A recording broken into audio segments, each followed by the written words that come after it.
Hi friends, பாருங்கள், இது வந்து ஹாட் அண்ட் ஸ்வீட் கேப்பை பணியாரம். இது வந்து ரொம்ப ஈஸி, வீட்டில் இருக்கிற எல்லா சாமானமும் வச்சு செய்கிற ஒரு பணியாரம் ஃப்ரெண்ட்ஸ். வாங்க ஃப்ரெண்ட்ஸ், இப்போ இதை எப்படி செய்கிறதுன்னுட்டுன்னு பார்க்கலாம். Friends, happy morning, welcome to all channel friends. பாருங்க ஃப்ரெண்ட்ஸ், நான் இன்றைக்கி வாழைப்பழம் எடுத்து வச்சுருக்கேன். இது எந்த வாழைப்பழம்னாலும் ஓகே, பட் ஏத்தம் பழம்னாக்கா, கேரளா வாழைப்பழம்னாக்கா அது இன்னும் கொஞ்சமே நல்லாயிருக்கும். இப்போ வாங்க ஃப்ரெண்ட்ஸ், இதை வந்து நம்ம என்ன செய்கிறதுன்னு பார்க்கலாம். பாருங்க ஃப்ரெண்ட்ஸ், இப்போ இதை நல்லா ரவுண்டாக கட் பண்ணி போட்டிருக்கேன். இதோட நான் ஒரு அரை கப் அளவுக்கு அரிசி மாவு சேர்த்துக்கிடுறேன் ஃப்ரெண்ட்ஸ். சேம் டைம் நான் அதே கப்பில் ஒரு கப் அளவுக்கு பாருங்கள் ஃப்ரெண்ட்ஸ், நான் வந்து கேவரு மாவு சேர்த்துக்கிடுறேன். இதை வந்து கொஞ்சம் மிக்சியில் போட்டு சும்மா கொஞ்சம் பிளெண்ட் பண்ணிட்டு வந்துடலாம். பாருங்கள் ஃப்ரெண்ட்ஸ், இப்போ இதை நல்லா கொஞ்சம் தண்ணி விட்டு அரைச்சிட்டேன். இதுக்கு பார்த்திங்கன்னா ஒரு 1/4 ஸ்பூன் அளவுக்கு ஓமம் சேர்த்துடுறேன். அதே மாதிரி ஒரு 1/4 ஸ்பூன் அளவுக்கு சீரகம் சேர்த்துக்கிடுறேன். இப்போ இதில் வந்து பாதி நம்ம எடுத்து வச்சிடலாம், பாதிக்கு நம்ம கலக்கிக்கலாம். பாருங்கள் ஃப்ரெண்ட்ஸ், இந்த கேவரு மாவெல்லாம் நல்லா மிக்ஸ் பண்ணி கொடுத்தாச்சு. இதுக்கு நான் கொஞ்சம் உப்பு சேர்த்துக்கிடுறேன். சேம் டைம் கொஞ்சம் இது பழம் வந்து நல்லா ஸ்வீட்டாக தான் இருந்தது, ஸோ அதுக்கு நான் கொஞ்சம் சுகர் ஆட் பண்ணிடுறேன்.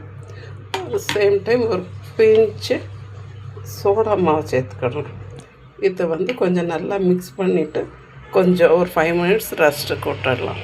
பாருங்கள் ஃப்ரெண்ட்ஸ், இதுக்கு நான் தனியாக எடுத்து வச்சுருந்துக்கு கொஞ்சம் எள்ளு சேர்த்துருக்கேன். இதுலேயும் கொஞ்சம் நான் உப்பு சேர்த்துக்கிடுறேன். இதுக்கு தேவையான அளவுக்கு உப்பு சேர்த்துடுறேன். இன்னும் ஒரு 1/4 ஸ்பூன் அளவுக்கு நான் வந்து சோடா மாவு சேர்த்துக்கிடுறேன். ஆப்பு சோடா, பேக்கிங் சோடா, ஆப்பு சோடா எதனா சேர்த்துக்கலாம். ஒரு அரை ஸ்பூன் அளவுக்கு நான் மிளகாத்தூள் சேர்த்துக்கிடுறேன். இது பார்த்திங்கனாக்கா, இப்போ ஸ்வீட் சாப்பிட மாட்டேன்றவங்களுக்கு இப்போ இதை காரமாக இதை செஞ்சிடலாம், மிக்ஸ் பண்ணி கொடுத்துடலாம். இதுவும் மிக்ஸ் பண்ணிவிட்டு ஒரு ஃபியூ மினிட்ஸு ஊறட்டும். நான் இப்போது எண்ணெயை காய வச்சுருக்கேன். இப்போ வந்து நான் இந்த காரமாக மிக்ஸ் பண்ணி வச்சுருந்தேன் பார்த்திங்கன்னா, இந்த காரத்தை ஃபஸ்ட்டு ஊற்றிக்கிடலாம்.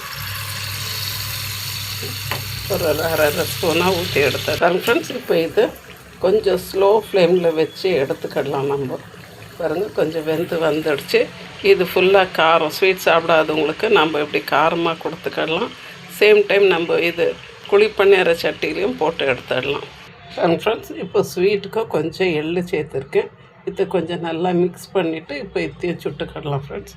பாருங்கள் ஃப்ரெண்ட்ஸ், நம்மளுடைய காரம் இனிப்பு கேப்பை பணியாரம் வந்து சூப்பராக ரெடி ஆகிடுச்சு ஃப்ரெண்ட்ஸ். காரம் சாப்பிட்றவங்களுக்கு, காரம் ஸ்வீட் சாப்பிட மாட்டேன்றவங்களுக்கு காரமாக செஞ்சு கொடுக்கலாம். குழந்தைங்களுக்கு ஸ்வீட்டாக செஞ்சு கொடுக்கலாம். இது ஹெல்தியானதும் கூட, சேம் டைம் நல்லா டேஸ்டியாக இருக்குது. இது கூட நீங்கள் வேணான்னாலும் முந்திரி பருப்பு எதனா ஆட் பண்ணிக்கலாம்.